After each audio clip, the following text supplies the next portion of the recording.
भगवते वासुदेवाय।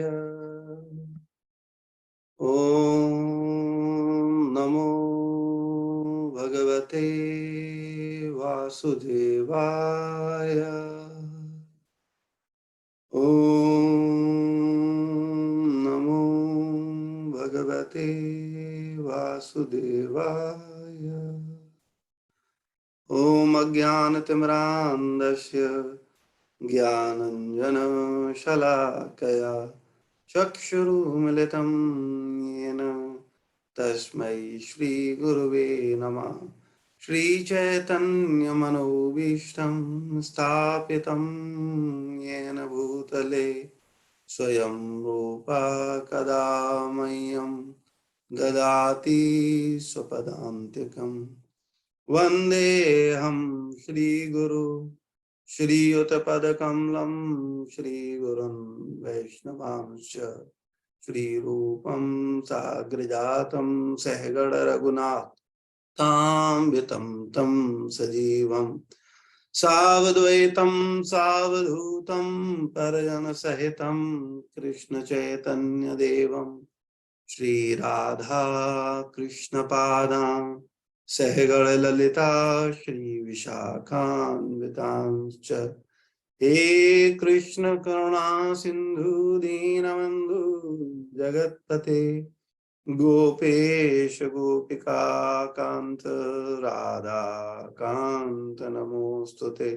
तप्त कांचनी गौरांगी राधे वृंदावनेश्वरी वृषभानुसुते देवी प्रणमामि हरिप्रिये।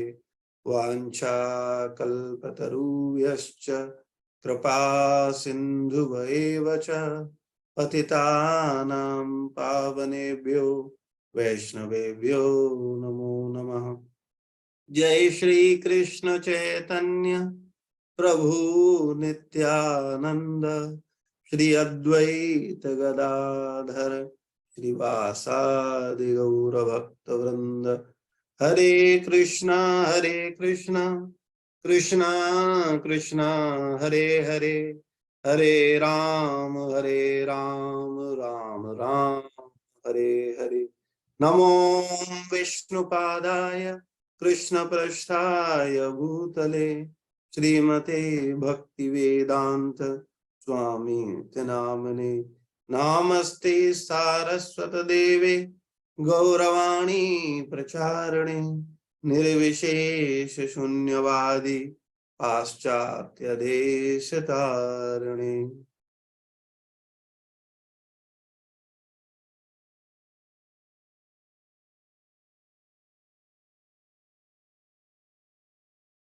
हरे कृष्णा। तो आप सभी भक्तों का स्वागत है। विशेष रूप से मस्करा में जो भक्त हैं और मनोज प्रभु और भक्तों के सहयोग से, उनके प्रेम के कारण वो भी आज आए हैं और उनका संग करने का हमें सौभाग्य प्राप्त हो रहा है। हमें पता है कि मनोज प्रभु जी, आप सब लोगों को, डॉक्टर मनोज, आप लोगों को नियमित योगा करवा रहे हैं और वो आपको स्वस्थ रखना चाहते हैं, लेकिन वो आपके शरीर के स्वास्थ्य के साथ साथ आपका मानसिक स्वास्थ्य भी चाहते हैं। इसीलिए आज उन्होंने शारीरिक योग के साथ साथ वास्तविक योग की शुरुआत की है। शरीर से जो हम योग करते हैं शरीर को स्वस्थ रखने के लिए, ये वास्तविक योग नहीं है। हालांकि पूरे विश्व में ये योगा के नाम से फेमस हो गया है, योग दिवस भी शुरू हो गया है, लेकिन वास्तविकता में इस योग का असली योग से, वास्तविक योग से कोई लेना देना नहीं है। पहले तो मैं आप लोगों को ये पूछना चाहूंगा कि योग होता क्या है, योग का अर्थ क्या है। योग का मतलब होता है जुड़ना। किसका किससे जुड़ना? आत्मा का परमात्मा से जुड़ना, योग कहलाता है। अब हम सुबह सुबह ब्रह्म मुहूर्त में उठ करके आए और केवल कपालभाति, प्राणायाम और विभिन्न प्रकार के आसन करें, क्या इससे आप परमात्मा से जुड़ा हुआ अनुभव करते हैं? तो अगर निष्पक्ष रूप से देखेंगे, ईमानदारी से हृदय में विचार करेंगे, तो आप कहेंगे हम परमात्मा से जुड़ने थोड़े ही आते हैं, हम तो शारीरिक स्वास्थ्य का लाभ लेने आते हैं कि हम स्वस्थ रहें। हम अच्छा स्वास्थ्य रहेगा तो अच्छा भोजन कर पाएंगे। दुनिया की विभिन्न प्रकार की वैरायटी है, कितना कुछ खाने के लिए है, अभी कुछ खाया ही नहीं है, बहुत कुछ खाना है। और अगर स्वास्थ्य खराब हो गया, डाइजेशन ही नहीं हुआ, हजम ही नहीं हुआ, शुगर हो गई, ब्लड प्रेशर हो गया, शारीरिक रोग लग गए, तो सब बेकार हो जाएगा। तो अगर स्वास्थ्य है तो सब कुछ है। तो इसलिए हम लोग स्वास्थ्य पर विशेष बल देते हैं। और भाग्यशाली हैं आप लोग, गंभीर लोग हैं कि कम से कम सुबह सुबह उठ करके शारीरिक स्वास्थ्य के लिए तो आ ही रहे हैं।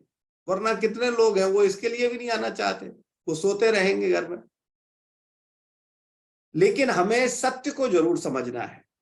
तो मैं पहले आप लोगों से परमिशन लेना चाहूंगा कि मैं अभी आधे घंटे जो बोलूंगा वो सत्य बोलूं या झूठ बोलूं, आप लोगों का क्या निर्देश है?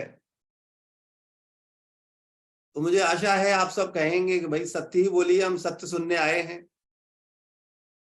सत्य कड़वा होता है कि मीठा होता है? तो आप में से बहुत से लोग कहेंगे कि सत्य कड़वा होता है, लेकिन वास्तविकता में सत्य हमेशा मीठा होता है। सत्य कभी कड़वा होता नहीं है। हमें कड़वा लगता है। और हमें कड़वा क्यों लगता है? क्योंकि हम लोग बीमार हैं। जैसे आपको अगर बीमारी हो और आपके समक्ष बड़े स्वादिष्ट व्यंजन रखे जाएं, आपको कैसे लगते हैं? कड़वे लगते हैं। आपको तेज बुखार आया है हफ्ते भर, और उसके बाद आपको, या उसी बुखार के पीरियड में, ज्वर के पीरियड में आपको स्वादिष्ट भोजन दिए जाएं तो फीके लगते हैं, कड़वे लगते हैं। लेकिन क्या वो व्यंजन कड़वे हैं या फीके हैं? नहीं। लेकिन जब स्वास्थ्य ठीक हो जाता है, हम स्वस्थ हो जाते हैं, फिर वही भोजन बड़ा स्वादिष्ट लगता है। तो इसी प्रकार से अभी हम लोग, भौतिकता की बीमारी लगी हुई है हम लोगों में, संसार को भोगने की बीमारी लगी है, पूर्ण रूप से भौतिक चिंतन में रहने की बीमारी लगी है। इसलिए हमें जो सत्य है वो कैसा लगता है? कड़वा लगता है। लेकिन इसका इलाज भी सत्य ही है। जैसे पीलिया का रोगी व्यक्ति को आप देखेंगे, गन्ने का रस या मिश्री कड़वी लगती है, लेकिन अगर उस पीलिया के रोगी को गन्ने का रस पिलाया जाता है, मिश्री खिलाई जाती है, तो धीरे धीरे धीरे धीरे वही औषधि उसकी कड़वाहट को खत्म करके मिठास में बदल जाती है, जैसे ही बीमारी ठीक होती है। मिश्री तो हमेशा से मीठी है, रस तो हमेशा से मीठा है। इसी प्रकार से जो सत्य है वो हमेशा से मीठा है और हमेशा मीठा रहेगा। हमें कड़वा इसलिए लग रहा है क्योंकि हम लोग बीमार हैं।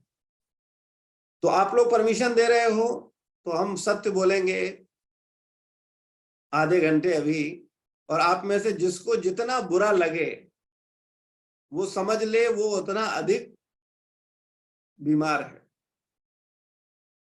तो पहली चीज हम लोग बात कर रहे थे योग पर। तो योग का मतलब होता है जुड़ना। किसका किससे जुड़ना? आत्मा का परमात्मा से जुड़ना।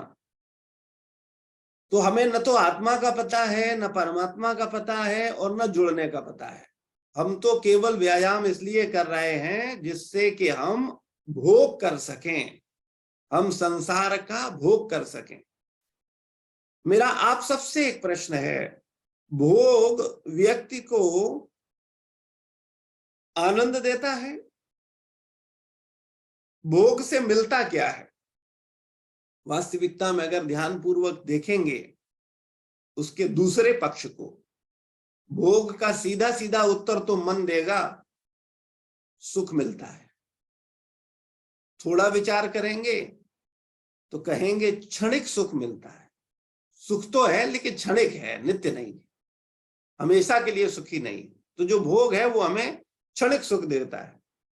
और गहराई से विचार करेंगे तो पता चलेगा ये भोग हमें रोग देता है, जो कि सत्य है। लेकिन अभी उतना चिंतन नहीं है, इसलिए उस पर उतना विचार करने की अभी आवश्यकता नहीं है। हम लोग योग को समझेंगे आज कि वास्तविक योग क्या है। हालांकि जो आप योग कर रहे हैं वो बुरा नहीं है, मैं उसे बुरा नहीं बोलता हूं, न मैं ये कह रहा हूं कि आप ये योग न करें। निश्चित रूप से स्वस्थ शरीर में ही स्वस्थ मस्तिष्क का वास होता है। अगर आप स्वस्थ हैं तो आप अच्छे विचारों में विचार कर पाएंगे। तो आप योग के लिए नियमित आइए, योग करिए, लेकिन योग के साथ साथ वास्तविक योग को समझिए, क्योंकि ये जो योग है आपको मानसिक शांति नहीं दे पाएगा। ये जो योग है ये आपको असली आनंद जिसके लिए मनुष्य जीवन मिला है वो नहीं दे पाएगा। तो असली योग क्या है? वो है भक्ति योग, जिसको मीरा जी ने किया, जिसको तुलसी बाबा ने किया, जिनकी रामचरितमानस आप सब लोग पढ़ते हो।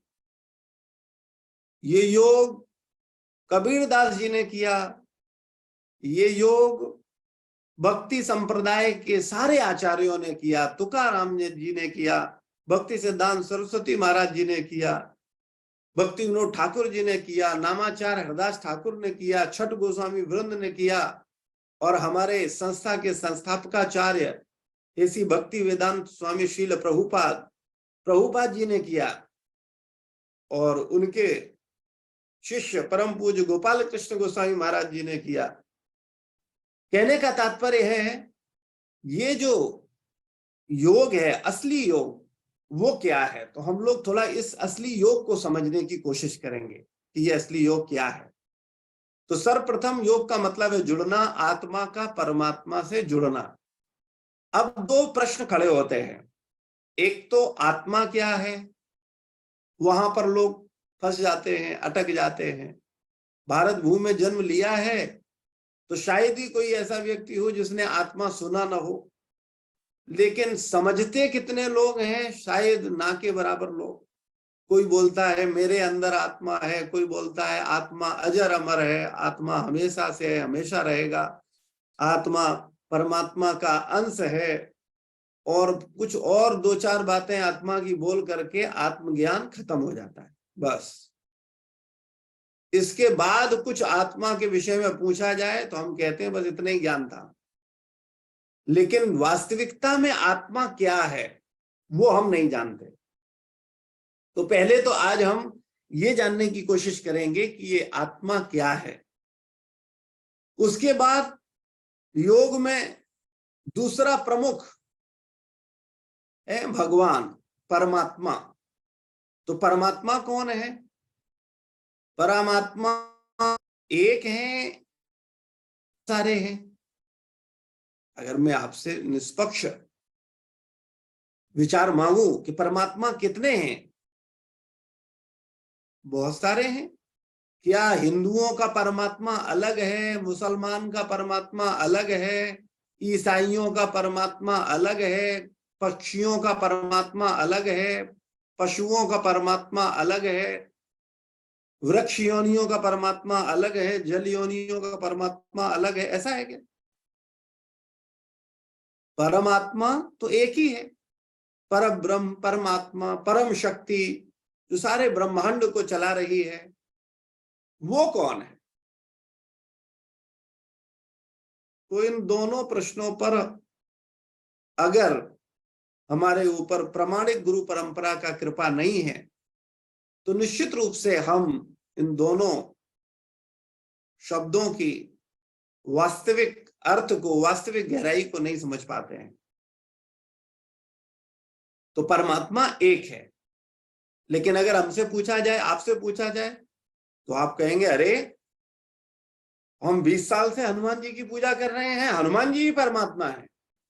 तो पीछे वाला बोलता है अरे तुम 20 साल से कर रहे हो तो क्या, हम 30 साल से शंकर जी पे चढ़ा रहे हैं, शंकर जी परमात्मा है। तो बगल में एक माता जी बोलती हैं माता से ही सब प्रकट होते हैं, मां नहीं होती तो किसी का जन्म नहीं होता, परमात्मा तो केवल भगवती दुर्गा ही है, देवी भागवत पढ़ो पता चलेगा। तो दूसरा बोलता है शिव पुराण पढ़ा है, उसमें स्पष्ट रूप से लिखा है शिव जी ही सब कुछ है, वही परमात्मा है, वही भगवान है। तो जो आम जनमानस है, खास करके वर्तमान समय में सनातन धर्म में, बड़ा कंफ्यूज है कौन परमात्मा है। कोई कहता है ये परमात्मा, कोई कहता वो परमात्मा, क्या है परमात्मा। तो आज हम लोग संक्षेप में, क्योंकि आधे घंटे में कोई ज्ञान लिया नहीं जा सकता, आप लोग कुछ व्यवसायी होंगे, कुछ डॉक्टर होंगे, कुछ चार्टर्ड अकाउंटेंट होंगे, कुछ इंजीनियर होंगे, और अगर आप में से मैं कहूं कि कृपया आप लोग आज आधे एक घंटे का संग करने आए हैं, मैं डॉक्टर मनोज से कहूं कि कृपया मनोज प्रभु मुझे आप 1 घंटे में डॉक्टर बना दो, तो आप हंस रहे हो, अरे 1 घंटे में डॉक्टर थोड़ी बनते हैं, इसके लिए कितना समय देना पड़ता है, कितनी प्रैक्टिस करनी पड़ती है, कितने अनुभव लेने पड़ते हैं अच्छे और बुरे। तो कहने का तात्पर्य है 1 घंटे में अगर आप आध्यात्म सीखना चाहते हो तो पहले तो इस गलत धारणा से बाहर निकलो। ये एक वैदिक एजुकेशन है, इसको अगर आप गंभीरता से लोगे तो आप इसको समझ पाओगे, लेकिन इसको बिल्कुल ऐसे ही लेना होगा जैसे आपने मैथ सीखा था, जैसे आपने फिजिक्स सीखा था। आप जब मैथ सीखा था तो आप मैथ की किताब खरीद के नहीं ले आए थे और स्वतंत्र पढ़ना शुरू कर दिया था, या आप अपने बच्चों को मैथ सिखा रहे हो तो किताब खरीद लाओ और बच्चे को दे दो कि बेटा पढ़ो। तो क्या किताब पढ़ने से बच्चा मैथ सीख जाएगा? नहीं नहीं, तब तो बड़े होशियार बनते हो। अरे ऐसे कैसे सीख जाए, किताब से कैसे सीखेगा, शिक्षक की आवश्यकता है, गुरु चाहिए, बिना गुरु शिक्षक के थोड़ी सीख सकता है। अच्छा तो गुरु क्या है फिर, क्या पड़ोस वाला कोई पकड़ लो गुरु? अरे ऐसे कैसे, आईसीएससी बोर्ड का है, सीबीएसई बोर्ड का है, यूपी बोर्ड का है, गुरु कौन से स्कूल में पढ़ा रहा है वो हम सब देखते हैं, ऐसे थोड़ी किसी को भी जाकर के बोलेंगे कि हमारे बच्चे को मैथ पढ़ा दो। अच्छा बड़े बुद्धिमान हो बच्चे को मैथ पढ़ाने के लिए, और तुम 60 साल के हो, 40 साल के हो, तुमको जब आध्यात्मिक ज्ञान लेना होता है तब क्या करते हो, आध्यात्मिक शिक्षा लेनी होती है तब क्या करते हो, कोई भी किताब खरीद लाते हो और पढ़ना शुरू कर देते हो, और पढ़ करके क्या करते हो, हाँ हम सब समझ गए। क्यों समझ गए? बोले अरे हमको हिंदी आती है, हमको संस्कृत आती है, हमने संस्कृत में एमए किया है, क्या हम नहीं गीता समझ पाएंगे? अरे रामचरितमानस उसमें क्या है, हिंदी है, क्या हम उसे नहीं समझ पाएंगे? उसमें क्या मुश्किल है? पढ़ना अलग बात है, समझना अलग बात है, समझ करके उस पर विचार करना, मनन करना अलग बात है, और मनन करके उसको अपने आचरण में उतारना अलग बात है। हम लोग कहां तक सीमित रह जाते हैं?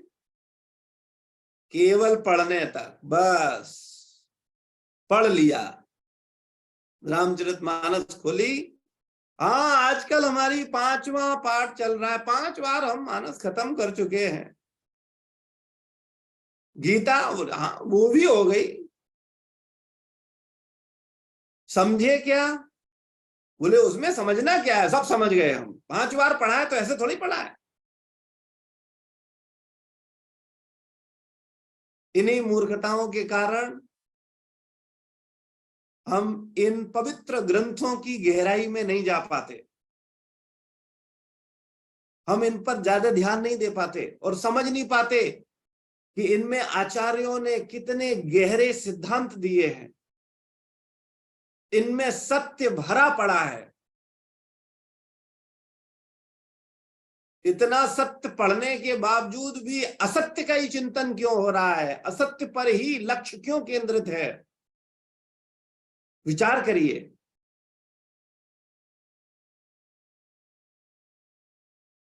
तो खैर, हम लोग आत्मा और परमात्मा इन दो विषय को समझेंगे और योग को समझेंगे। आत्मा क्या है, पहले मेरा प्रश्न।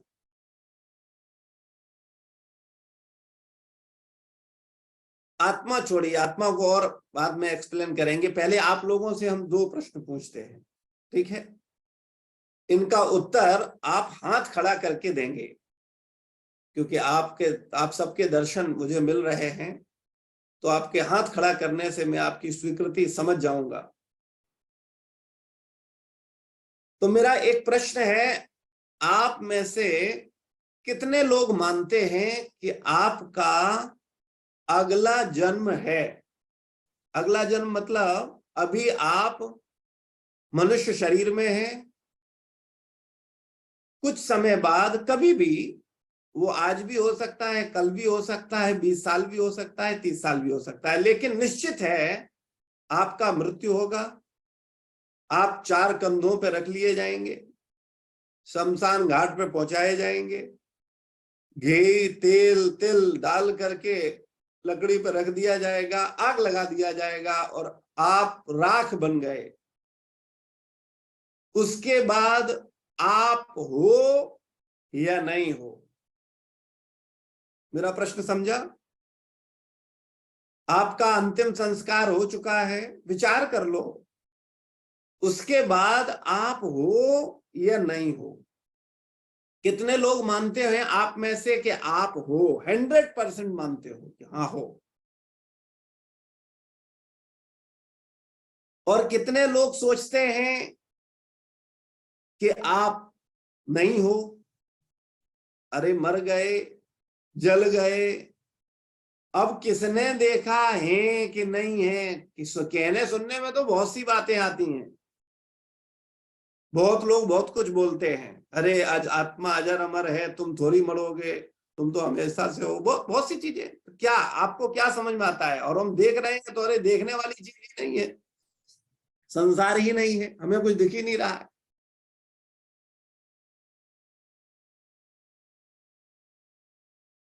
तो बहुत से लोग कहेंगे नहीं नहीं हम तो रहेंगे, और बहुत से लोग कहेंगे अरे जब शरीर मर ही गया फिर किसने देखा है कि नहीं है? कुछ नहीं है, जो कुछ है शरीर में ही है। और सत्य भी यही है कि आप लोग यही मानते हो कि शरीर के बाद कुछ नहीं है। हाथ कितना ही खड़ा करो, लेकिन सच्चाई जो है वो तो हम जानते ही हैं। क्योंकि अगर तुम्हें इस बात का पक्का विश्वास होता कि इस शरीर के नष्ट होने के बाद पुनः तुम्हें शरीर लेना है, तो क्या उस शरीर की चिंता नहीं होगी कि अब हमें अगले शरीर कौन सा मिलेगा? भाई इस शरीर की तुम्हें बड़ी चिंता है, सुबह से शाम तक शरीर की सेवा में लगे हो, पैसा इकट्ठा कर लें, प्रॉपर्टी बना लें, प्लॉट खरीद लें, खेत खरीद लें, जमा कर दें, एफडी कर दें, इंश्योरेंस ले लें, बुढ़ापा आने वाला है, इतना सब कुछ हो जाए कि भाई चलो बैठे बैठे खाते रहें, शरीर काम करने लायक नहीं रहेगा। बड़ी तैयारियां चल रही हैं जोर शोर से, और तुम्हें अगला जन्म मिलेगा, वो कौन सा मिलेगा? कुत्ते के शरीर में जाओगे, बिल्ली के शरीर में जाओगे, चूहे के शरीर में जाओगे, प्रेत के शरीर में जाओगे, मनुष्य के शरीर में जाओगे, देवता के शरीर में जाओगे, उस पर कोई विचार नहीं। उस पर कौन विचार करेगा? अरे जो जाएगा वो विचार करेगा, हम थोड़ी जाएंगे, हम तो संसार में मजा करेंगे। तो इसलिए हम लोग संसार को ही महत्व देते हैं और सांसारिक गतिविधियों को महत्व देते हैं। लेकिन सत्य क्या है, कृपया इसे समझिए। वास्तविकता में आपके इस शरीर के जलने के बाद भी आप रहेंगे, और इस बात को शास्त्र के अनुसार समझा जा सकता है, खास करके श्रीमद् भगवत गीता के अनुसार। तो भगवत गीता के दूसरे अध्याय के 13वें श्लोक में भगवान बोलते हैं, देहिनो अस्मिन्यथा देहे कौमारम यौवनम जरा तथा देहांतर प्राप्तिर धीरस्त्र न मुह्यति। जिस प्रकार शरीरधारी जीवात्मा बाल्यावस्था से तरुणावस्था, तरुणावस्था से वृद्धावस्था में अग्रसर होता है, उसी प्रकार मृत्यु होने पर इस शरीर को छोड़ करके दूसरे शरीर में स्थानांतरित हो जाता है। धीर व्यक्ति ऐसे परिवर्तन से मोह को प्राप्त नहीं होते। यानी आप कौन हैं? आपका शरीर अलग है और आप अलग हैं, यह दोनों एक ही बातें हैं। कृपया ध्यान रखिएगा, ध्यान से सुनेंगे तो समझ में आएगा। शरीर से न बैठिएगा, मन से बैठिएगा, सावधान होकर के सुनो और उत्तर दो मुझे। संसार में दो शब्द हैं, एक मैं और एक मेरा। मैं से मेरा आता है कि मेरा से मैं आता है? तो बहुत से लोग कहेंगे मैं से मेरा आता है, तो कुछ बोलेंगे मेरा से मैं आता है। लेकिन मेरा से मैं नाम की कोई चीज नहीं है। अरे भाई, मैं हूं तो मेरा है। अगर आप हो तो आपकी पत्नी है, आपका पति है, आपका घर है, आपकी प्रॉपर्टी है, आपका बच्चा है, आपका बैंक बैलेंस है, आपका बिजनेस है, आपका नौकरी है। और अगर आप ही नहीं हो तो फिर क्या है? तो मैं से मेरा आता है, मेरा से मैं नहीं आता। तो दो अलग अलग बातें हैं, एक मैं और एक मेरा।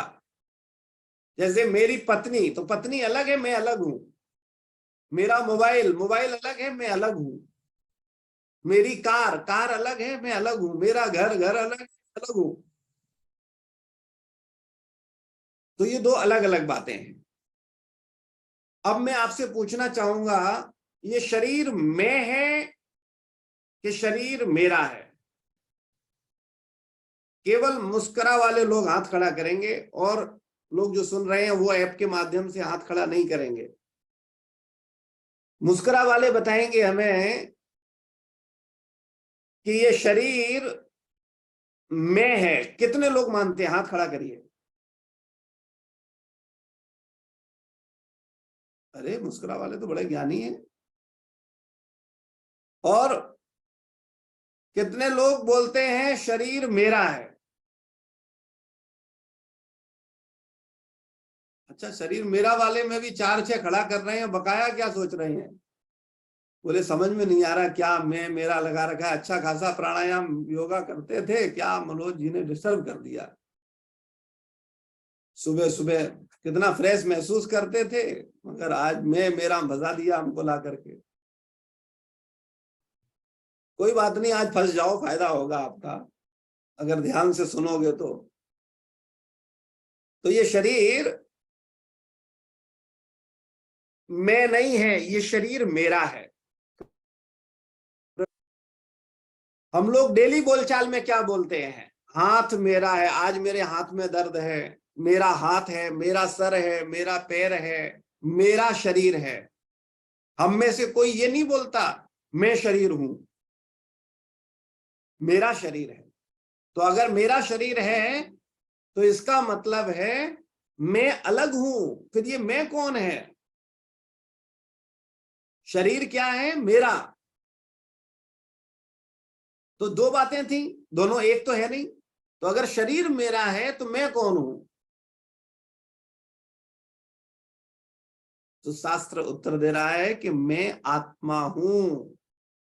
और इस श्लोक में बोला गया, जो श्लोक मैंने अभी बोला, उस श्लोक में स्पष्ट रूप से बोला गया क्या कि देहधारी जीवात्मा, हम लोगों ने क्या कर रखा है, देह को धारण कर रखा है ना। और देह को कब से धारण किया है, जब से जन्म लिया है तब से हमने धारण किया है। हमारे साथ साथ अगर आप लोग ये श्लोक का अर्थ दोहराएंगे तो आपको ज्यादा बात स्पष्ट होगी। कृपया हमारे साथ साथ बोलिए। जिस प्रकार, जोर से बोलिए जिससे आप सब लोग सुन सको, जिस प्रकार शरीरधारी आत्मा, यहां भगवान क्या बोल रहे हैं, शरीर धारण करने वाली आत्मा, यानी शरीर अलग है और आत्मा अलग है। शरीरधारी आत्मा, जिस प्रकार शरीरधारी आत्मा इस वर्तमान शरीर में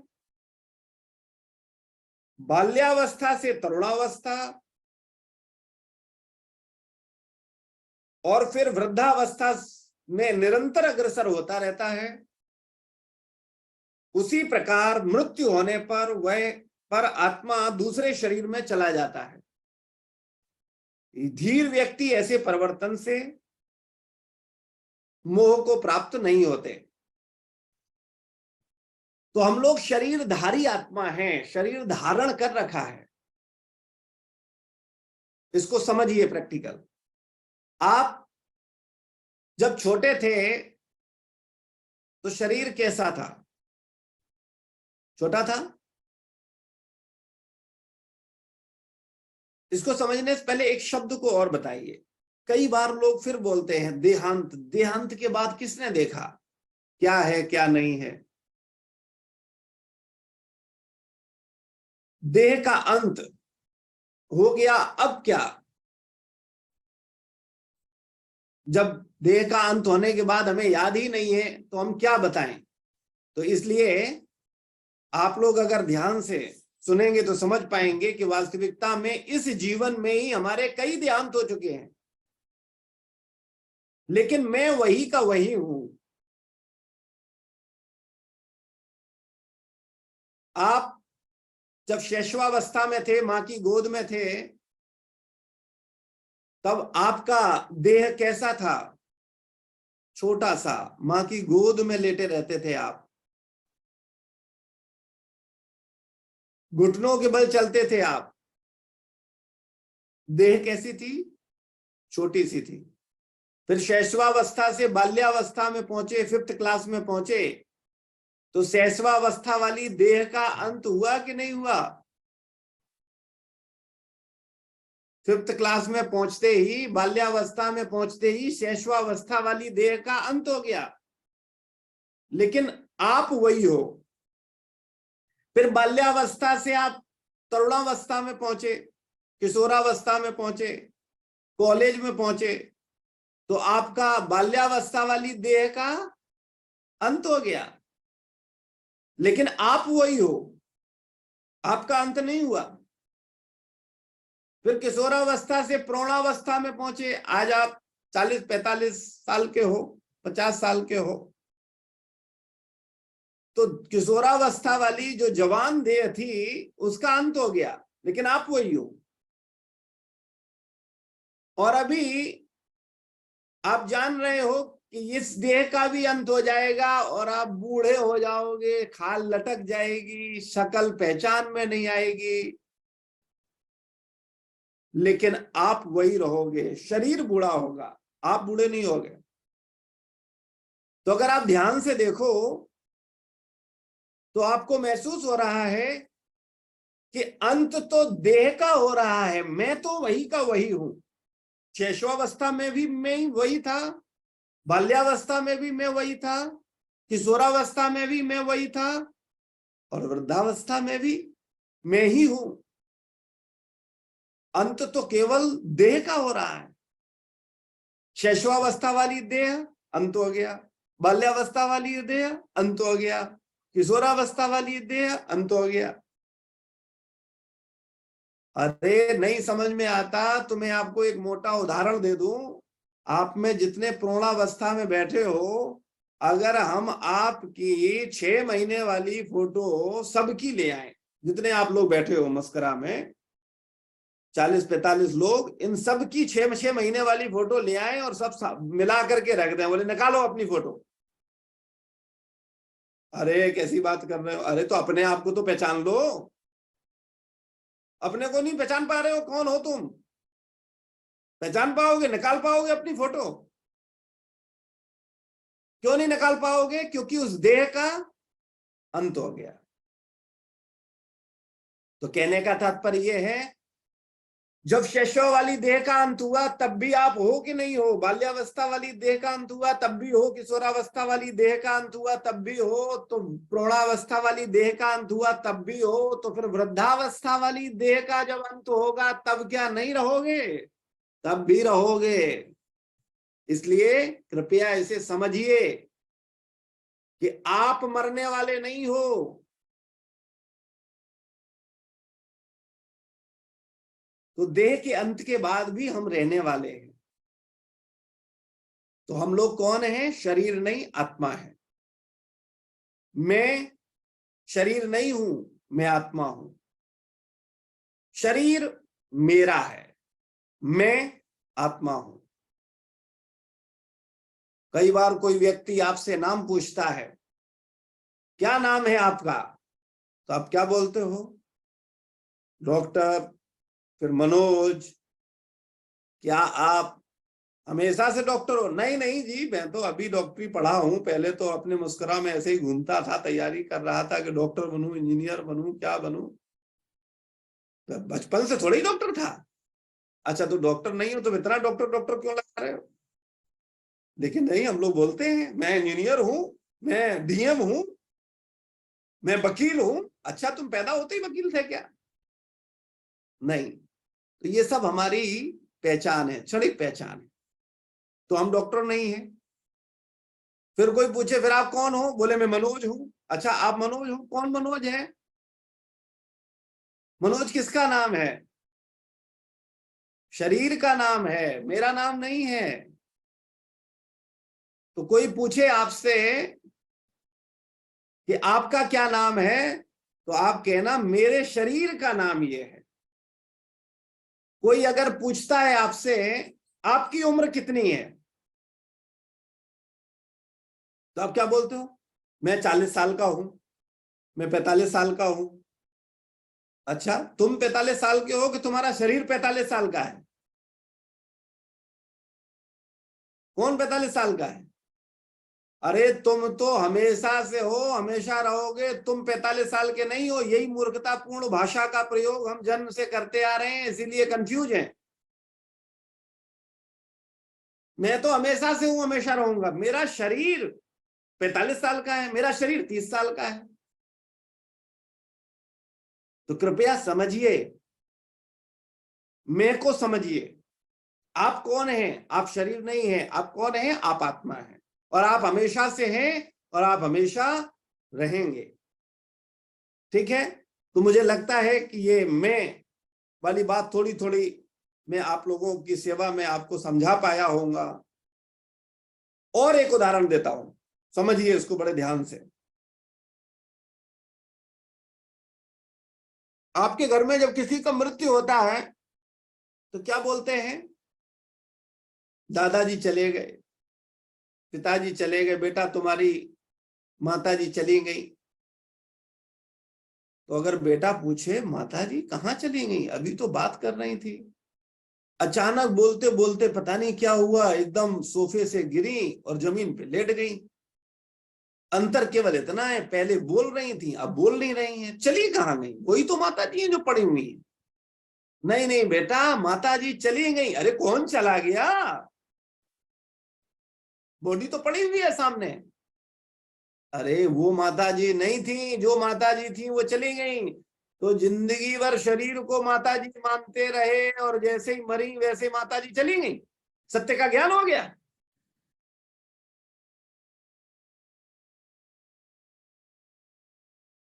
कृपया समझिए, कौन चला गया? सच में माताजी चली गई। जो माताजी थी वो चली गई, जो पिताजी थे वो चले गए। लेकिन जब तक शरीर में थे तब तक शरीर को पिता मानते रहे, शरीर को माताजी मानते रहे। यही मूर्खता है, यही माया है, यही भूल है, यही भ्रम है। तो समझने वाली बात यह है कि वास्तविकता में निकला जो चला गया वो कौन गया? वो आत्मा गई, वही पिता था, वही माता था। और शरीर को क्या करते हैं? तुरंत बोले ले जाओ ले जाओ। अरे इतना शरीर ने मेहनत किया, तुम्हारा घर बनाया, दुकान बनाई, फैक्ट्री बनाई, इतना रुपया कमाया, बच्चे पैदा किए, उस शरीर को मसाला लगा के घर में क्यों नहीं रखते हो? इसने बहुत काम किया, ये पिताजी हमारे। तो 2 मिनट में खत्म सब, बोले ले जाओ, जलाओ, खत्म करो। तो कृपया अपने को पहचानिए कि आप शरीर हो कि आत्मा हो। कौन हो आप? अपने आप को जानो। ढेरों उदाहरण है, कहां तक समझाया जाए, समय का अभाव है, चर्चा बहुत है। तो खैर, मैं केवल आपको यह बताना चाहता था कि आप शरीर नहीं हो, आप आत्मा हो। अपनी असली पहचान करो, आप हमेशा से हो और हमेशा रहोगे। अगला, योग के लिए प्रधान शब्द क्या है? परमात्मा। एक आत्मा और एक परमात्मा। आत्माएं अनंत हैं, एक आत्मा नहीं है। बहुत से लोग कहते हैं आत्मा ही सो परमात्मा। पता कुछ नहीं है, लेकिन बोले बिना चुप रहेंगे नहीं। जैसे सबने गीता और रामायण पे पीएचडी कर रखा है, और वो भी गुरु के सानिध्य में। अहंकार कम नहीं है, ये मानने को तैयार नहीं है कि हम मूर्ख हैं। बड़ी मुश्किल होती है इसको मानने में, लेकिन सत्य तो यही है। आत्मा ही परमात्मा है। कितने लोग बोलते हैं? कोई बोलता है कि आत्मा ही परमात्मा है? अभी कोई नहीं बोलेगा, अभी कहेंगे नहीं नहीं ठीक है, लेकिन यहां से निकलने के बाद फिर बोलेंगे आत्मा ही परमात्मा। अरे हम बताएं आत्मा क्या है? अरे हम बताते हैं आपको। तो वास्तविकता में आत्मा ही परमात्मा शब्द गलत है, ये सेंटेंस सही नहीं है। आत्मा ही परमात्मा नहीं है। आत्मा कभी परमात्मा नहीं बन सकता है। आत्मा सदैव आत्मा है, परमात्मा सदैव परमात्मा है। न आत्मा बनता है न परमात्मा बनता है। आत्मा भी सदा से है और परमात्मा भी सदा से है। तो हम लोगों को ये समझना होगा कि आत्मा परमात्मा नहीं है। कई लोग बोलते हैं अरे अभी हम शरीर में हैं, मनुष्य शरीर में हैं, अब मरेंगे, आत्मा परमात्मा में मिल जाएगी और बस काम खत्म। ये मनुष्य शरीर अंतिम शरीर है, इसके बाद हमें शरीर नहीं मिलेगा, इसलिए जितना भोगना है भोग लो, जो पाप करना है कर लो, मजे लेने ले लो। बोले फिर तो इसके बाद हम परमात्मा में मिल ही जाएंगे। ऐसा नहीं होता है। जो कर्म करोगे उसके परिणाम भोगने होंगे। अभी आप मनुष्य हो, लेकिन हमेशा के लिए मनुष्य नहीं हो। अभी मरने के बाद आप हिरण बन सकते हो, आप खरगोश बन सकते हो, आप कुत्ता बन सकते हो, आप बिल्ली बन सकते हो। गीता में सब कुछ बताया गया। यम यम वापी स्मरण भावम तजन्ते कलेवरम। जो जिसका ध्यान करते हुए शरीर छोड़ेगा वो शरीर प्राप्त करेगा।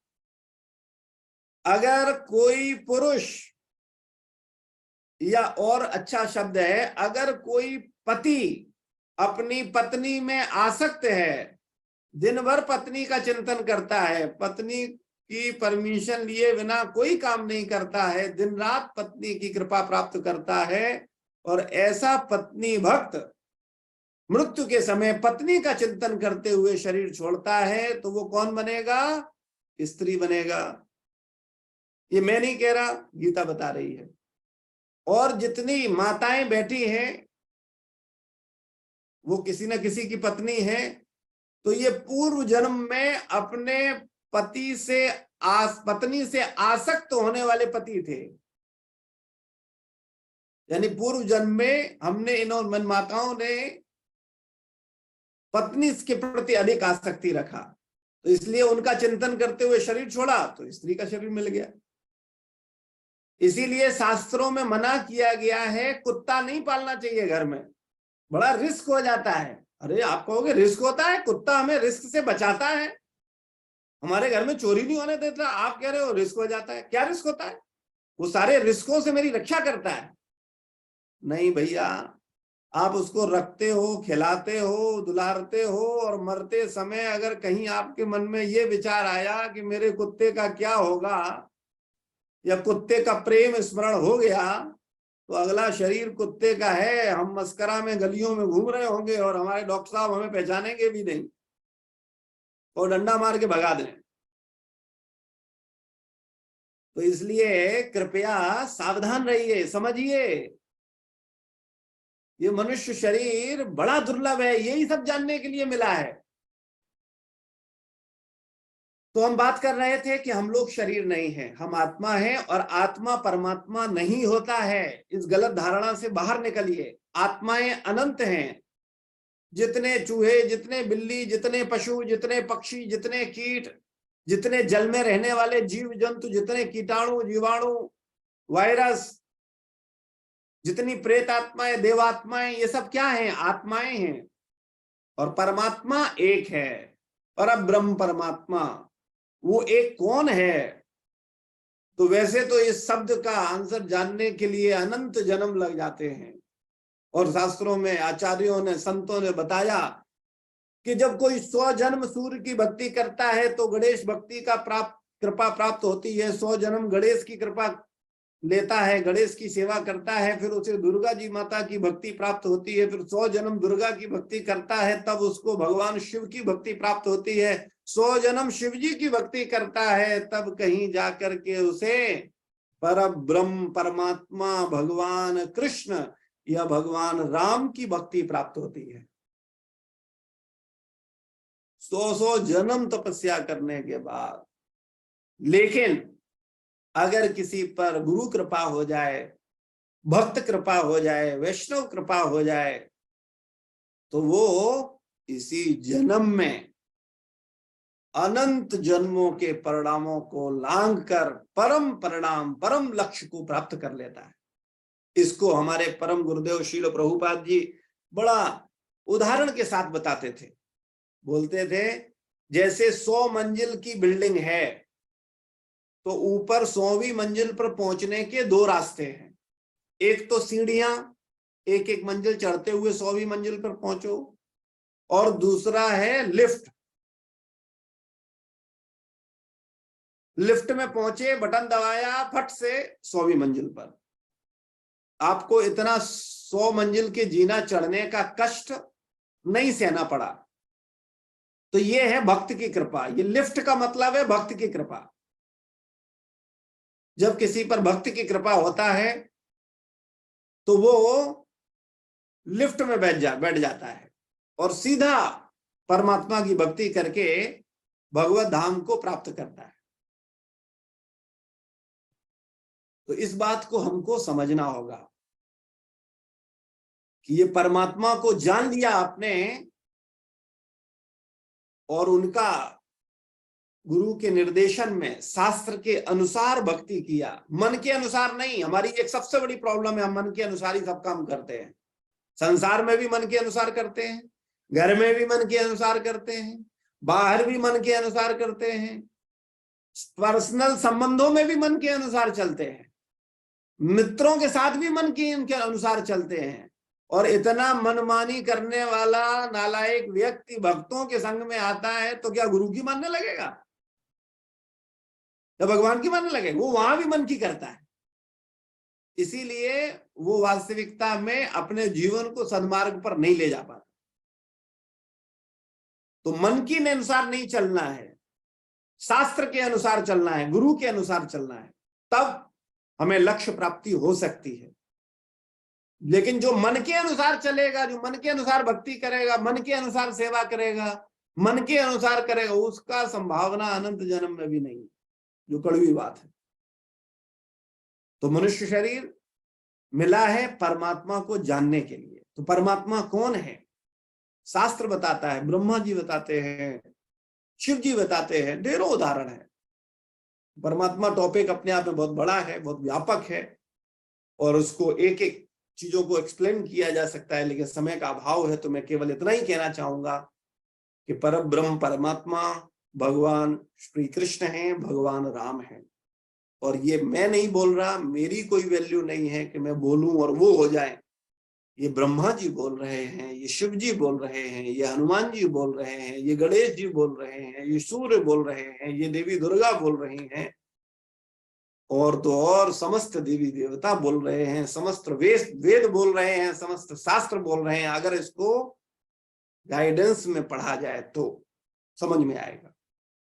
वास्तविक में परम ब्रह्म परमात्मा भगवान श्री कृष्ण हैं। तो हम लोगों को भगवान कृष्ण का अनन्य भक्ति करना है, जैसा कि मीरा जी ने किया। मीरा क्या बोलती है? मेरो तो केवल गिरधर गोपाल, दूजो न कोई। अनन्य भक्ति, एक निष्ठ। आप क्या चाहते हो? कोई प्रेम करे तो केवल आपसे करे, ये नहीं आपसे भी कर रहा है, उससे भी कर रहा है, उससे भी कर रहा है, वो प्रेम नहीं है। प्रेम हमेशा अनन्य होता है। तो वास्तविकता में हमें परमात्मा से प्रेम कैसा करना है? अनन्य प्रेम करना है, एक निष्ठ प्रेम करना है। भक्ति हमेशा अनन्य होती है, प्रेम हमेशा अनन्य होता है। तो परमात्मा से प्रेम करने का साधन क्या है? वो है भक्ति, यानी सेवा। सेवा के द्वारा हम प्रेम करते हैं। तो पहले तो परमात्मा को जानिए, और वो परमात्मा है भगवान श्री कृष्ण। एकले ईश्वर कृष्ण और सब भृत्य। एकमात्र ईश्वर कौन है? भगवान श्री कृष्ण, भगवान राम, एकले ईश्वर कृष्ण और सब भृत्य। भृत्य मतलब दास। शिव जी भगवान के दास हैं, हनुमान जी भगवान के दास हैं, दुर्गा देवी भगवान की दासी है, गणेश जी भगवान के दास हैं, सूर्य, जितने इंद्र चंद्र जो कुछ भी है, सब क्या है? भगवान के दास हैं। जितनी भी जीवात्माएं हैं, हम सब क्या हैं? जीवात्माएं। हम सब क्या हैं? दास हैं, भगवान के दास है। तो ये हमारा असली संबंध है भगवान के साथ। भगवान स्वामी हैं और हम सब सेवक हैं। भगवान परमात्मा है और हम सब आत्मा है। तो आत्मा हो गया, परमात्मा हो गया, योग। योग मतलब जुड़ना। तो आप परमात्मा से जुड़ो। कैसे जुड़ो? कपालभाति करने से जुड़ जाओगे। खूब सांस निकालो, भरो निकालो, भरो निकालो, इससे जुड़ जाओगे। आप खूब विभिन्न प्रकार के तरीके अपनाओ, लेकिन परमात्मा से जुड़ने का जो सबसे सरल माध्यम है, सबसे प्रमाणिक माध्यम है, शास्त्र सम्मत माध्यम है, साधु सम्मत माध्यम है, गुरु सम्मत माध्यम है, वो क्या है? हरे कृष्णा कृष्णा कृष्णा हरे हरे, हरे राम राम राम हरे हरे। ये शास्त्र सम्मत है, ये शास्त्र सम्मत माध्यम है। जैसे ही आपने भगवान का नाम लिया, भगवान से जुड़ गए, तत्क्षण जुड़ गए। भगवान और भगवान का नाम कोई भेद नहीं है, रंच मात्र भी भेद नहीं है। जो नाम है वही नामी है। जैसे अगर आपको प्यास लगी है, आप बड़े प्यासे हो, और आप पानी पानी पानी पानी पानी, जल जल जल जल बोलो, प्यास बुझ जाएगा? नहीं। क्यों? क्योंकि जल तत्व अलग है और जल का नाम अलग है। दो अलग अलग बातें हैं, नाम अलग है और जल अलग है। तो जल जल बोलने से आपका प्यास नहीं बुझेगा जब तक कि वास्तविक जल नहीं मिलेगा और आप पियोगे नहीं। तो इस संसार में भेद है नाम और नामी में, लेकिन भगवान का नाम और भगवान एक है। रंच मात्र भी अंतर नहीं है, रंच मात्र भी भेद नहीं है, एक है बिल्कुल। जो भगवान वही नाम, जो नाम वही भगवान। और वो नाम जैसे ही आप प्रेम से पुकारते हो, जैसे एक बच्चा अपनी मां को पुकारता है, तो माँ क्या करती है, घर में कितने ही व्यस्त हो, कितने ही उसे काम करने हो, कितनी ही उसे सेवा करनी हो, लेकिन वो सब छोड़ छाड़ करके बच्चे के पास पहुंचती है, बच्चे का रोना सुन करके। ऐसे ही परब्रह्म परमात्मा भगवान श्री कृष्ण को जब हम रो करके पुकारेंगे, हरे कृष्णा कृष्णा कृष्णा हरे हरे, हरे राम राम राम हरे हरे, हृदय से पुकारेंगे, हे भगवान कहाँ हो, अनंत जन्मों में मैं भटक रहा हूं, कृपया मुझे कृपा करो, मुझे अपनी शरण दो, मुझे अपने चरणों में स्थान दो। तो जैसे ही आप भगवान को पुकारते हो आर्त भाव में, प्रेम भाव में, रो करके, तो भगवान आपके समक्ष प्रकट हो जाते हैं और भगवान साक्षात दर्शन देते हैं। इसके ढेरों उदाहरण हैं और मैं आपको वचन देता हूं कि आप भी भगवान का साक्षात्कार इसी शरीर में कर पाओगे अगर आप ईमानदार हुए, अगर आप एकनिष्ठ हुए, अगर आप पवित्र हुए, अगर आप मनमानी करने वाले नहीं हुए। तो मैं आपको स्टाम्प ले आना, इन शर्तों के साथ लिख करके दे सकता हूं कि इसी जीवन में आपको परमात्मा साक्षात्कार और आत्म साक्षात्कार दोनों हो जाएंगे। शर्त है लेकिन मनमानी करने वाले की कोई जिम्मेदारी नहीं, अपने अनुसार करने वाले की कोई जिम्मेदारी नहीं है। जो शास्त्र सम्मत आचरण करेगा, जो गुरुजनों के आधार पर जीवन जिएगा, निश्चित रूप से इसी जन्म में वो आत्म साक्षात्कार, परमात्मा साक्षात्कार करेगा। तो वास्तविकता में परमात्मा कौन है? परब्रह्म भगवान श्री कृष्ण है। और उनको जुड़ने का साधन क्या है? भगवान का नाम। मैं नहीं बोल रहा, तुलसी बाबा बोल रहे हैं, जिनकी मानस घर घर पढ़ी जा रही है। कौन तो इस तुलसी बाबा को अस्वीकार कर सकता है? कलयुग केवल नाम आधारा। कलयुग का क्या है? केवल नाम आधारा। नाम जप करो, हरे कृष्णा कृष्णा कृष्णा हरे हरे, हरे राम राम राम हरे हरे। और कितना करो नाम जप? एक बार बोलो बस, 2 बार नहीं, कम से कम 16 माला, यानी 108 बार जब आप हरे कृष्ण महामंत्र को बोलोगे तब होगी 1 माला। और ऐसी कम से कम 16 माला। भगवान ने तो भगवत गीता में कहा है, सदैव मेरा चिंतन करो, सदैव मुझसे प्रेम करो, सदैव मेरे ध्यान में रहो, सदैव मेरे विचारों में रहो। तो तुम्हें क्या मिलेगा? भगवान क्यों कह रहे हैं कि तुम मेरे विचार में रहो? भगवान को बुरा लग रहा है तुम पत्नी के विचारों में रह रहे हो, तुम बच्चों के विचार में रह रहे हो, तुम धन के विचार में रह रहे हो, तुम संसार की प्रतिष्ठा के विचार में रह रहे हो? भगवान को बुरा लग रहा है कि तुम्हारी प्रतिष्ठा देख करके, या तुम्हारे बच्चे देख करके, या तुम्हारी पत्नी देख करके? नहीं, भगवान जानते हैं और भगवान कहते हैं, मूर्खानंद, तुम किसी का ध्यान कर लो, चाहे पत्नी का कर लो, चाहे बच्चे का कर लो, चाहे संसार का कर लो, धन का कर लो, सुखी नहीं रहोगे। क्योंकि ये धन से, स्त्री से, पुत्र से, घर से, प्रॉपर्टी से आपका संबंध नित्य नहीं है। तो जब तुम भगवान का चिंतन करोगे, उनका नित्य नाम जप करोगे, नियमित उनका ध्यान करोगे, तो तुम्हें आनंद मिलेगा। और चूंकि भगवान हमारे सबसे ज्यादा परम वेल विशर हैं, उनसे ज्यादा मेरा कोई शुभ चिंतक नहीं है। वो भगवान हमको चाहते हैं कि हम हमेशा आनंद में रहें, इसलिए वो चाहते हैं कि हम भगवान के पवित्र नाम का जाप करें।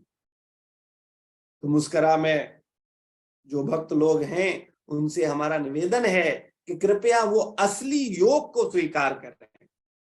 अच्छा, मेरा एक आपसे सवाल है, आप कितना ही प्राणायाम करो, कितनी कपालभाति करो, कितना ही योग करो, कितना ही टहलो, क्या आप रोगों से बचा लोगे अपने आप को?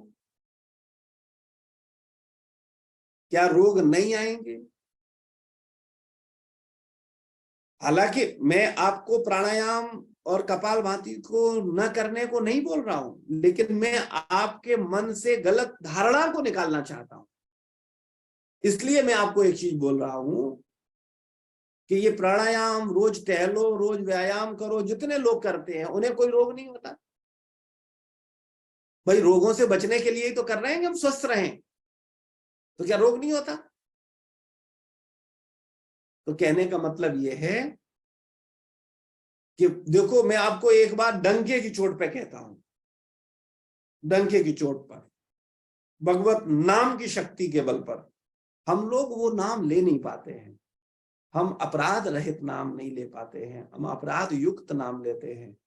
अगर कोई अपराध मुक्त नाम लेता है, नामाभास और प्रेममय नाम लेता है भगवान का, वो व्यक्ति, गारंटी दे रहा हूं, उसे रोग छू नहीं पाएगा। अरे रोग तो रोग, मृत्यु नहीं छू पाएगी। ढेरों उदाहरण है। जो योग मैं आपको दे रहा हूं अपनी गुरु परंपरा की कृपा से, वो योग आपको हमेशा हमेशा के लिए बीमारी से मुक्त कर देगा, हमेशा हमेशा के लिए आपको मृत्यु से मुक्त कर देगा, और तो और जन्म से मुक्त कर देगा, वृद्धावस्था से मुक्त कर देगा। और ये नाम का प्रभाव है। ढेरों उदाहरण है। जो असली नाम के साधक हैं वो मृत्यु के ऊपर लात रख करके गए हैं, मरे नहीं है, सशरीर भगवत धाम गए हैं। एक लोग नहीं है, ढेरों लोग हैं। आप जानते हो तुकाराम महाराष्ट्र में संत हुए हैं, भगवान की भक्ति करते थे, सशरीर गए भगवत धाम, मरे नहीं। ये कपोल कथा नहीं है, इसी कलयुग की बात है।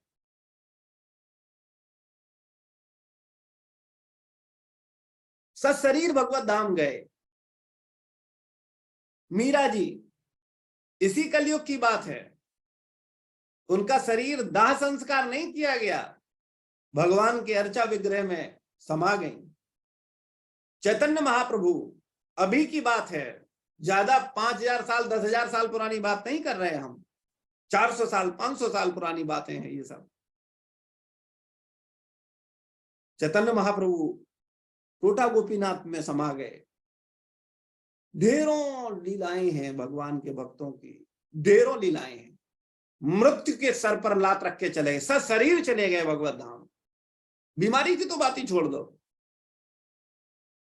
लेकिन अपने कपट मन से करेंगे, अपने मन की प्रधानता को देकर के करेंगे, तो इतना आसान नहीं है कि हम कुछ भी करेंगे और हम मृत्यु का उल्लंघन कर देंगे, हम बीमार नहीं होंगे। नहीं नहीं, हम लोग तो अपराध युक्त नाम लेने वाले लोग हैं, इसलिए हम लोगों को तो सब कुछ सहना पड़ेगा। लेकिन हाँ, भगवान बड़े कृपालु हैं। अगर असली योग करेंगे तो निश्चित रूप से हम सदा सदा के लिए इस भौतिक बीमारी से मुक्त हो जाएंगे। ये भौतिक बीमारी क्या है? बार बार जन्म लेना, बार बार मृत्यु होना, बार बार बीमार होना, बार बार बूढ़ा होना, ये बड़ी कष्ट है। हम लोगों का विचार नहीं है। हमको लगता है जैसे हम पहली बार जन्म ले रहे हैं, पहली बार बूढ़े हो रहे हैं, पहली बार बीमार हो रहे हैं, या पहली बार मरेंगे। नहीं, अनंत बार जन्म लिया है, अनंत बार मरे हैं, अनंत बार बूढ़े हुए हैं, अनंत बार बीमार पड़े हैं। और ये अनंत रोगों का समाधान एक है मात्र, असली योग। और वो असली योग क्या है? भगवान का नाम। जैसे ही आप नाम लोगे आप जुड़ जाओगे, क्योंकि आप शरीर नहीं, आप आत्मा हो, और भगवान का नाम और भगवान एक हैं। जैसे ही नाम लिया, हरे कृष्णा कृष्णा कृष्णा हरे हरे, हरे राम राम राम हरे हरे, आप जुड़ गए, योग हो गया, असली योग हो गया। ये असली योग है। ये आपको संसार के सारे रोगों से मुक्त कर देगा, भव रोग से मुक्त कर देगा। तो मेरा मुस्कुरावासियों को निवेदन है कि आप सभी भक्तगण मिलकर के प्रयास करो। मैं देख रहा हूं कि वहां काफी भक्त, बहुत अच्छे भक्त हैं। मैं पिछली बार गया था आपके मुस्कुरा में, तो मैं मिला था वहां भक्तों से, अरुण केशव प्रभु के साथ में, तो मनोज प्रभु और बहुत सारे उन्होंने लोगों से मिलवाया था। और वो लोग बहुत अच्छी तरह से भक्ति कर रहे हैं, कोशिश कर रहे हैं, सेवा कर रहे हैं। कृपया मनुष्य जीवन को पहचानिए, अपने को मत ठगिए। मेरा इतना ही आपसे निवेदन है। और मेरी प्रार्थना है कृपया भगवान के पवित्र नाम को स्वीकार करिए। आप रोज आइए, आप योगा करते समय वो लगाइए, हरे कृष्ण महामंत्र लगाइए और महामंत्र बराबर चले उच्च स्वर में, और आप योगा भी करिए और भगवान का ध्यान करिए। भगवान का ध्यान करके करो। मैं ये नहीं कह रहा कि आप योगा न करो, निश्चित रूप से करो, और करना चाहिए, प्रत्येक व्यक्ति को करना चाहिए। हालांकि मैं आप सबको बोल रहा हूं, मैं खुद नहीं कर पाता हूं। मुझे कई बार सब भक्त बोलते हैं कि प्रभु जी योगा करो, शरीर स्वस्थ रहेगा, क्योंकि संसार में बड़ी प्रॉब्लम्स हैं। तो मैं भी कोशिश करूंगा आप लोगों के साथ साथ, लेकिन असली योग को नहीं छोड़ना है। भले ये योग छूट जाए, नुकसान नहीं होगा, ये मैं गारंटी से बोल रहा हूं आपको। लेकिन अगर भगवत नाम छूट गया, भक्ति योग छूट गया, तो बहुत बड़ा नुकसान होगा, बहुत बड़ा नुकसान होगा। तो मेरा आप सबसे निवेदन है, कृपया असली योग को स्वीकार करिए। श्रील प्रभुपाद की जय, गुरु महाराज की जय, समस्त भक्त वृंद की जय। कोई प्रश्न है, कोई जिज्ञासा है, निसंकोच पूछिए। मनोज प्रभु पूछ सकते हैं, या जो व्यक्ति पूछना चाहता है, जिसका प्रश्न है, निसंकोच पूछिए। प्रश्न पूछने में कभी संकोच नहीं करना चाहिए।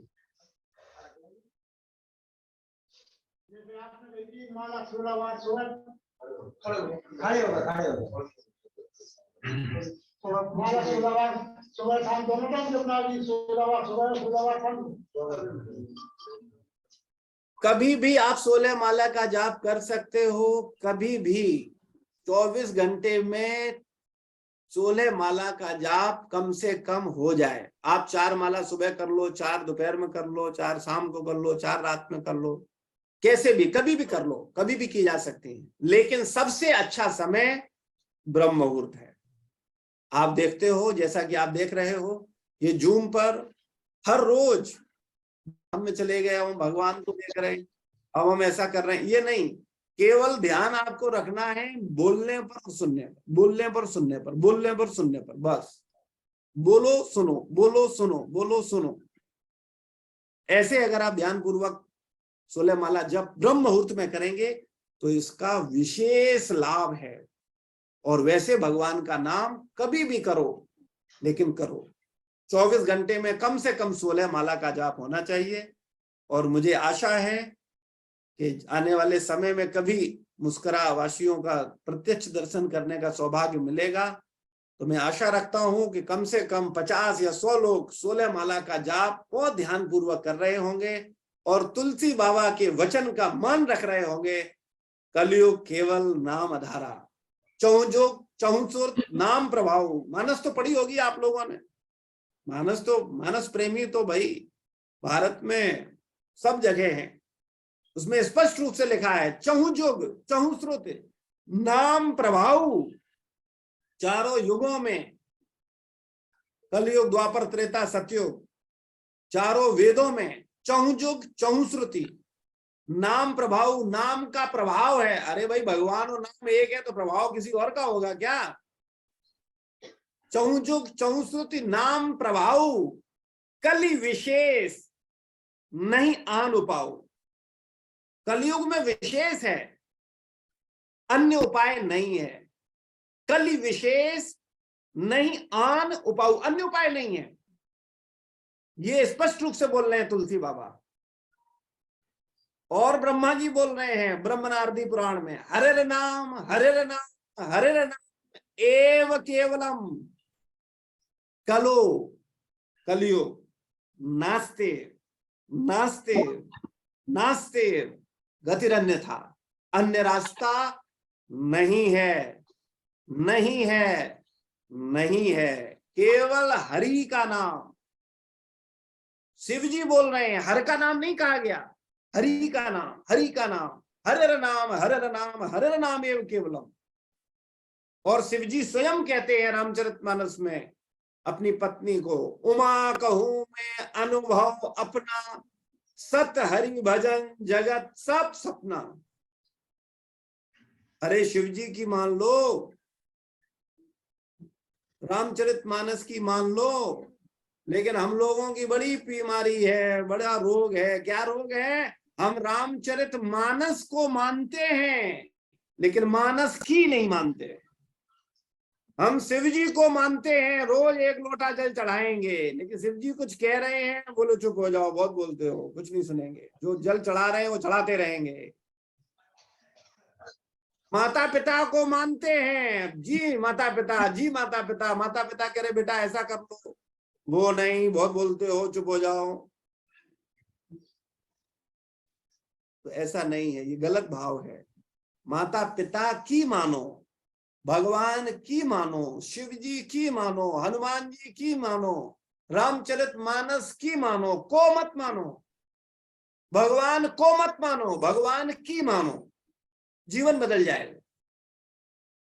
तो आप सब लोग कम से कम 16 माला का जाप करें, एकादशी का व्रत करें और गीता का एक श्लोक पढ़ें। अभी हमने बहुत सारे भक्तों ने निवेदन किया था कि प्रभु जी गीता पढ़ते हैं लेकिन समझ नहीं आती, तो कृपया गीता को समझाइए।